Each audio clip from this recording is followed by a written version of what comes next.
lectins. They may be between 10 or 12 or up to 80. We do not know. Toll-like receptors are 12, not-like receptors are 23, I'm speaking about humans. Ring-like receptors are 3, and C-gas there as 1. So we're here in the presence of what had been anticipated, that the innate immune receptors, those are innate immune receptors, totally distinct, of course, from the lymphocyte receptors. Those innate immune receptors should be in a very low number and just recognize what is really a sign of aggression, of destruction of microbes. And taking this a little further, C-type lectins I'm showing here. I'm not going into detail of this. Let me just illustrate that lectin-1 and lectin-2, which are shown here, they play a large role. So the lectins are a large group of receptors which bind various sugars in a calcium-dependent manner, hence the C-type lectin term. Their roles are essential in the defense against fungi and bacteria.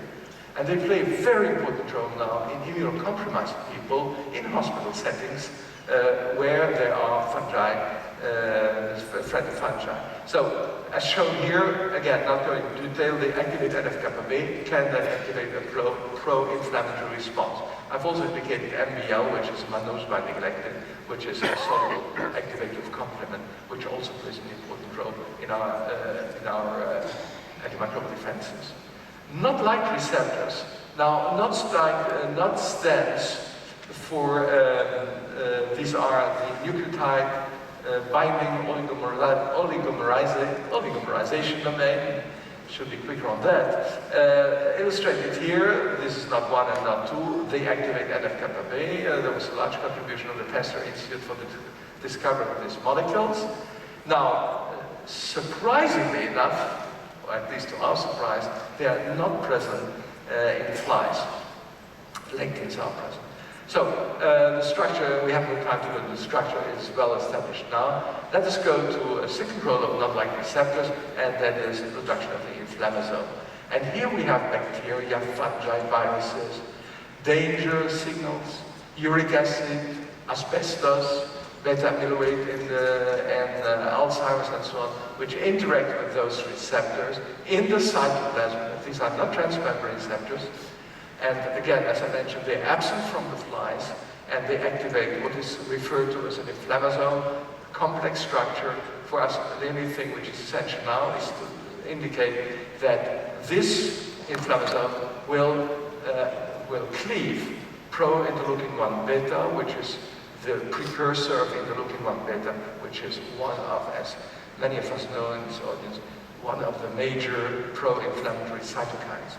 And that itself, the gene is transcribed under the toll-like receptors. So we have complex, those receptors really do play in concert in many of the instances which are relevant to human health. Now, RIG-I receptors, and again, I'm forced to be short on this. Those are receptors discovered 10 years ago in Japan by a man named Fujita, and they are cytosolic receptor recognizing RNA, double-stranded RNA in various forms. I'm indicating here short double-strand, a long double-strand RNA. We have no time to go into this, but they interact with, as illustrated here, they interact with those double-strand RNA fragments, interact with those receptors which have a helicase domain, and then they will activate with an adaptor protein on mitochondria, which is not relevant for us this evening, but they will then lead to the activation of NF-kappa B and, of course, production of interleukin-6, TNF, and so on. And also to the production of the interferon regulatory factor, which is heavily involved in our response, of course, via the interferons in response to aggression by viruses. Now, the last example which I gave is an example which is very, very interesting and very important. It's probably one of the most exciting discoveries in recent years. It was done by a man, well, I can say a friend, James Chen, at Dallas, UT Southwestern Universities, and that is recognition of endogenous DNA, cytosolic, I should say, cytosolic DNA. We have seen that toll-like receptors can react with GLR9, for instance, recognize this DNA, which is in the endosomes, so it comes from the outside. Now, cytosolic DNA was known for many, many years to be a strong inducer of antimicrobial response, of inflammatory response.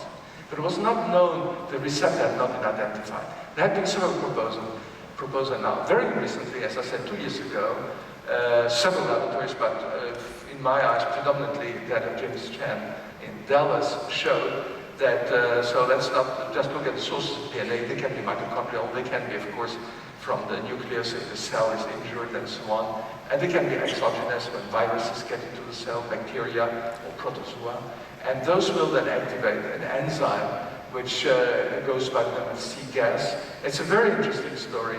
It's difficult to make it too short here. Let me just say it's a synthase which brings together cyclic GMP and AMP in a very specific arrangement with cyclic AMP and cyclic GMP, and that is then, the enzyme is C-gas, the enzyme is the sensor, it's shown here reacting with DNA, and then it produces a molecule which goes by the name of GAM, as shown here, and that will then interact with another protein in the cytoplasm, which goes by the name of STING, and importantly again, or interestingly I should say, for us, for our laboratory, STING is also present in the fly, and downstream of that, activation of NF-kappa B and IRF.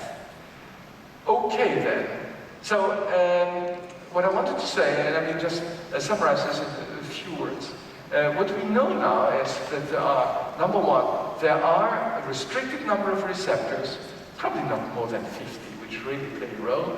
Those receptors recognize elements which are all linked to infection or to damage or to stress.